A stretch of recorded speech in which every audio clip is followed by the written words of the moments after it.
The winter of 1887 descended upon Wyoming territory with no mercy.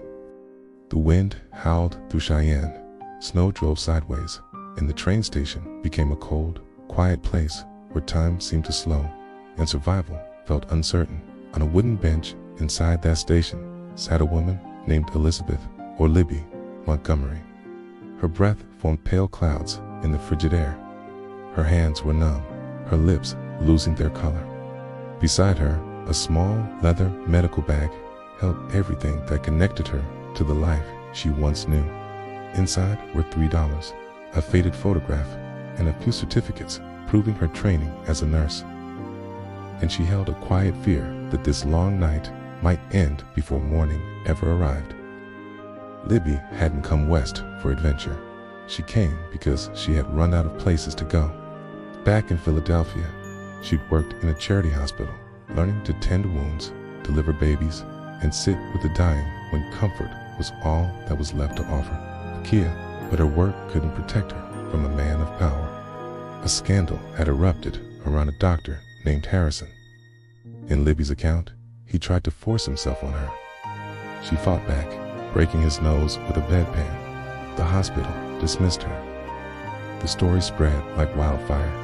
No respectable hospital would hire her, and the world she had trained for slammed its doors shut. Cold, she did the only thing she could.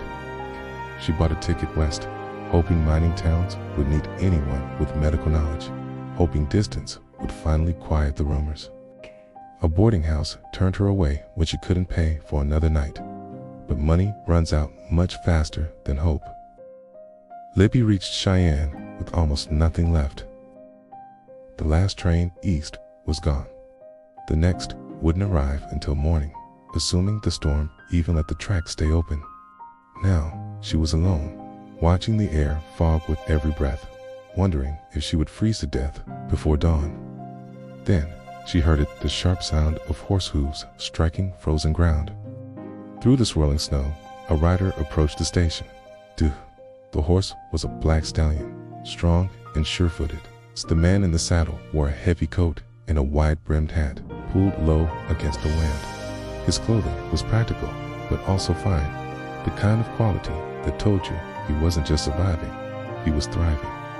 He dismounted, tied his horse, and stepped into the station, bringing a gust of cold air and snow with him. He scanned the room, his eyes landing on Libby, taking in the scene in a single glance. He saw the way she was dressed, in clothes that were once good, but now worn thin. He saw the medical bag. He saw an educated woman pushed to the edge of desperation. He introduced himself as Jackson, or Jack Thornton. He owned the Double T Ranch, about 20 miles north of town. He'd been in Cheyenne on business and was heading home. He told her the night was too cold for anyone to be sitting there. He noticed her shaking so hard she could barely speak. When he asked if she was a doctor, she managed to answer that she was a nurse, trained back east, and her name was Elizabeth Montgomery. That information landed with weight. In Wyoming territory, a trained nurse was a rarity. Most places were lucky to have someone who could pull a tooth or set a bone. Jack understood what her skills could mean out here, but he also saw what the storm was doing to her. He told her she would freeze if she stayed. The station wasn't heated, and the wind was only getting worse. He insisted on getting her somewhere warm. Libby hesitated. Her past had taught her a harsh lesson in caution. She was exhausted, penniless, and close to the end of her strength. She admitted she had no money for a hotel. Jack made it clear that money wasn't the immediate problem. Warmth and food came first. Heat pulled off his own heavy coat and wrapped it around her shoulders. The sudden heat trapped in the fabric made her gasp. When she tried to stand, her legs refused to cooperate. The cold had stiffened her joints and drained her completely. Jack didn't argue, simply lifted her up, medical bag and all, and carried her across the street through the storm toward the Cattleman's Hotel. Inside, the lobby was a beacon of warmth and light. When the staff saw Jack Thornton enter carrying a half-frozen woman, every head turned. The clerk rushed forward. Jack gave quick instructions. asking for the best room, hot food, coffee, blankets, and a doctor if one was available. He carried Libby upstairs himself, settling her near the fireplace and building the flames higher. He arranged blankets around her, making sure she sipped the coffee slowly, knowing too much heat too fast could be dangerous. Libby noticed something unexpected in him. For a man built like a rancher, his hands were careful, his voice was steady. He knew enough about shock and injury to take the cold seriously. He explained that on a ranch, people get hurt and animals get sick. The nearest doctor is often too far away, so you learn what you can. When Libby found the strength to speak, Jack asked what brought her west. She told him everything: the hospital, the doctor who wouldn't take no for an answer, the punishment for defending herself, and the way her career collapsed overnight. Jack reacted with anger, not at her, but at the injustice of it all. He told her that out here, a person is judged by their actions, not by a story whispered back east. A trained nurse, he said, is worth more than any rumor. A maid brought donated clothing so Libby could change out of her damp travel clothes. Jack stepped out to give her privacy. Before he left, Libby asked the question that weighed on her chest. Why help a stranger? Jack answered quietly that he knew what it was to be alone. And then he admitted he's been praying for someone just like her to come along, someone with the strength to stand up for herself and the skill to heal. That night was the turning point. By morning, the storm had passed. Sunlight spilled through the hotel window onto a landscape of clean, white snow. Libby woke up warmer than she had been in weeks.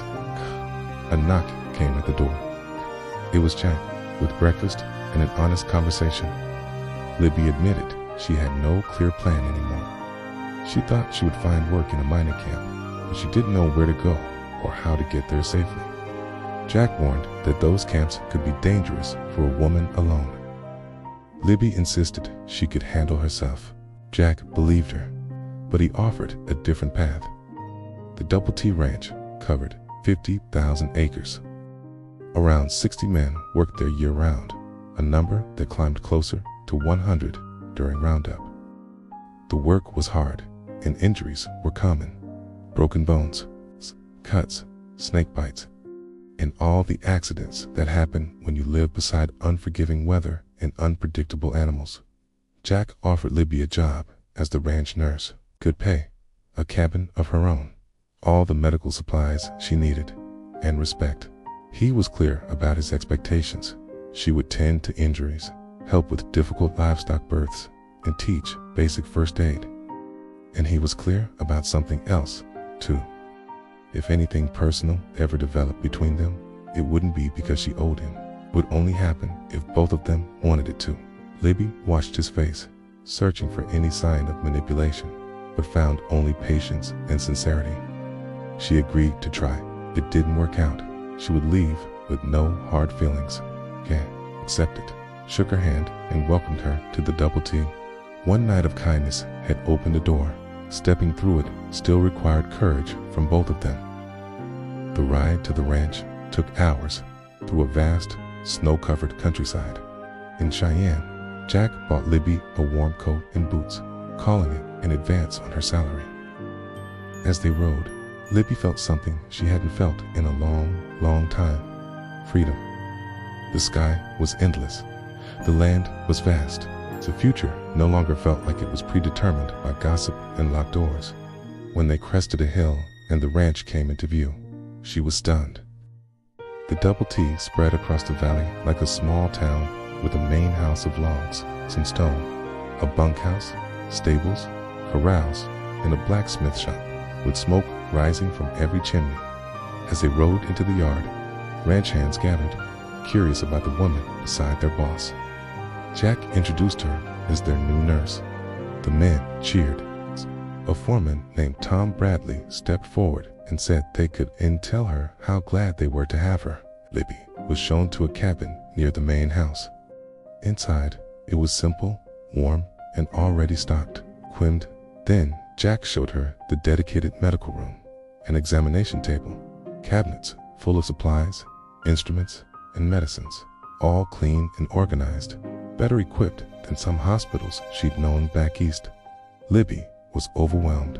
Whist, Jack said, is worth the cost. He admitted he'd ordered most of it months ago, hoping to find the right person to use it. Within minutes, proof arrived that the job was real. Cowboy was brought in with a crushed foot after a horse had stepped on him.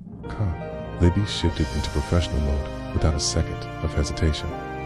Jack watched from the doorway, and the look on his face said he saw more than just skill. She examined, treated, and gave clear instructions.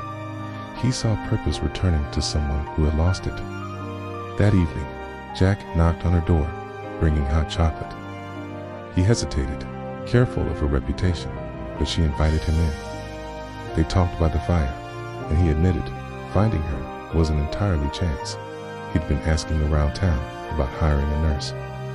The hotel clerk had mentioned a woman with medical training looking for work, and Jack went to the station hoping to find her. He had searched for her skill, and instead found her in a crisis. He explained he wanted her to take the job on its merits, not out of debt. Then he said it, directly and without pressure. He was attracted to her, but he reassured her that her job was secure, regardless of anything personal. Libby admitted the attraction wasn't one-sided. It was a quiet moment, an honest beginning built on trust. Spring came early that year. Libby settled into the rhythm of ranch life, treating broken bones, snake bites, and helping deliver foals and calves. She earned the respect of men who had never worked beside a trained nurse. But then one day, the foreman, Tom, ran up, panic in his face. It's an accident. Lightning had spooked a group of horses, and an 18-year-old cowboy named Danny had been trampled. Libby moved fast. Jack saddled a horse to ride for a doctor in Cheyenne, but when Libby saw Danny, she knew there was no time. His injuries were severe, and he was bleeding internally, so ordered the men to clear a table. She told Tom to assist her. Doubt flickered among the cowboys, but Libby was firm. The boy would die if they waited. For hours, she worked, performing surgery with the tools she had and the training she'd carried across the continent. When she finally stepped back, Danny was breathing steadily. Color had returned to his face. He would live. The room erupted. Jack returned with the doctor just in time to see the outcome. The doctor examined Danny and praised Libby's work as equal to any surgeon in a major city. Later that night, Jack found her. He told her what he saw was incredible. He said what he could no longer keep quiet. He told her he loved her. Libby looked at the man who had carried her from a storm, given her a home, and protected her dignity without asking for anything in return. She told him she loved him too. They kissed under the vast Wyoming sky, not as a rescue and a debt, but as two people choosing each other. Jack asked her to marry him. Their wedding in early June was a celebration for the whole territory. Libby wore an ivory silk dress, and Tom, the foreman, walked her down an aisle between the ranch buildings. Waited on the porch of the main house. They exchanged vows, and the ranch erupted in cheers. Nee, still recovering, made a toast with lemonade, honoring the woman who saved his life and made their boss the happiest man in Wyoming. Love becomes real when it is witnessed, not just in private words, but in public respect earned the hard way. The past is never truly buried. 2 years later, Dr. Harrison arrived in Cheyenne, carrying a grudge and papers questioning Libby's right to practice. He came to the ranch with a marshal, but he was met with the unwavering loyalty of a community Libby had healed. At a hearing in town, patient after patient testified to her skill and compassion. The Cheyenne doctor spoke of her surgical ability. The judge quickly recognized her certificate, authorizing her to practice medicine throughout Wyoming territory. The courtroom erupted. Jack lifted Libby and spun her around in celebration. They had done it together. Their story became a symbol of reinvention. Jack and Libby became one of the most influential couples in the territory. The ranch grew, and they built a town, Thornton, Wyoming. They had 3 children. Libby established a modern hospital in Cheyenne and a nursing school to train young women. Jack died in 1923, and Libby followed 3 months later. Their headstones stand side by side, overlooking the Double T Ranch, with an inscription chosen by their children forever and always, a love that made history. Even today, people visit Wyoming to trace their story. They see the old station site, the ranch, and the town of Thornton. They see the small medical bag Libby carried that cold night, preserved in a museum, and they leave with the same quiet thought that started it all. Sometimes, the greatest adventures don't begin with a plan, okay? They begin with a storm, a bench, and one person choosing to reach out to another before the cold can win. Thanks for watching. Follow for more stories like this.